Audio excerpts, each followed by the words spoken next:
Welcome to Star 9 News. Prakasam జిల్లా దర్శిలో Prakasam Zilla Parishad chairman Buchepalli Venkayamma మరియు Darsi YSRCP incharge Buchepalli Sivaprasad Reddy Darsi YSRCP party కార్యాలయంలో మీడియా సమావేశం నిర్వహించారు.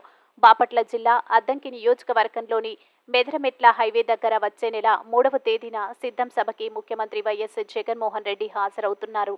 ఈ సందర్భంగా దర్శిలో వైఎస్ఆర్సీపీ పార్టీ కార్యాలయంలో గోడ పత్రిక పోస్టర్స్ ను విడుదల చేశారు. ఈ కార్యక్రమంలో దర్శి నియోజకవర్గంలో 5 మండలాల కార్యకర్తలు, వైఎస్ఆర్ అభిమానులు, పార్టీ కార్యకర్తలు పాల్గొన్నారు.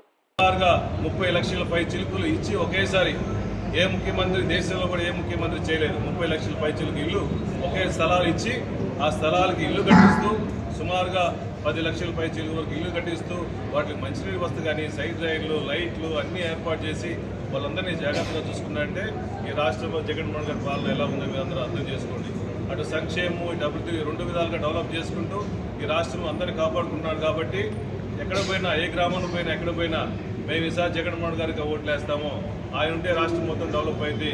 ఆయన ఉండటం వల్ల పేదవాళ్ళందరికీ 3 పెన్షన్, ముసలిళ్ళందరికీ పెన్షన్లు వస్తున్నాయి. అన్ని అభివృద్ధి పథకాలు అమ్మఒడి కానీ విద్యాకానికి కానీ వస్తున్నాయి.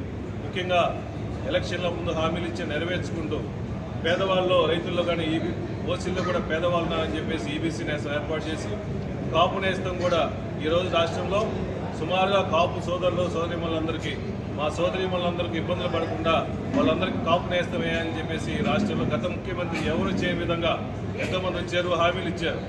కానీ ఎలక్షన్లప్పుడు కాపు నేస్తం హామీ లేకపోయినా కూడా అందరి కాపు సోదరిమణులను జాగ్రత్తగా చూసుకొని అన్ని కులాలని, మతాలకి, పార్టీలకు అతీతంగా ఈ రాష్ట్రంలో అభివృద్ధి చేస్తున్నారంటే అది ఓన్లీ జగన్మోహన్ గారి పుణ్యం అని చెప్పి సభను తెలియజేస్తూ ఈ సిద్ధం ప్రోగ్రాంకి 3వ తేదీ మధ్యాహ్నం 12 గంటలకి మా దర్శి నియోజకవర్గం చుట్టుపక్కల ప్రాంతాల్లో అందరూ కలిసిమెలిసి సుమారుగా 20 నుంచి 25 మంది జనాభా వెళ్తారు. కాబట్టి అందరు కార్యకర్తలందరూ, నాయకులు, రైతు సోదరులు, జగన్మోహన్ గారి అభిమానులు